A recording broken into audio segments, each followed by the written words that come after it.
My God, sister, I don't have ground test for the hands.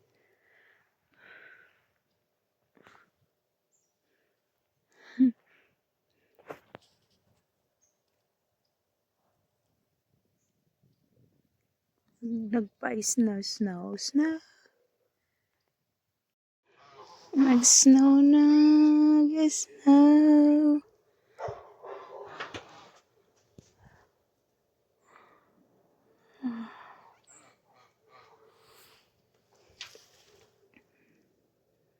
It's the frost of the snow.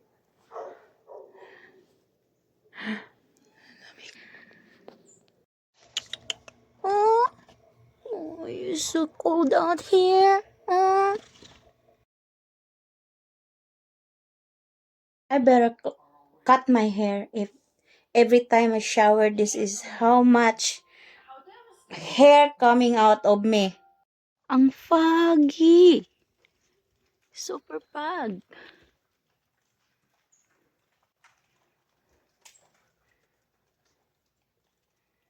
Oh my goodness. Pula na talaga ng dahon. It's so yellow. Yeah, baby. Wait. Pa talaga dito nag-chemotherapy, oh. Look at that. So many. Hair fall every time I shower. Is I'm making hair, coconut oil, and onion to put have hair loss problem. So I'm trying this home remedies. Good smell onion. This one don't have smell in it, so I hope it works. One is color brown. You have to do this on a white thin cloth. And for now, I am making, there you go, the coconut onion oil for your hair.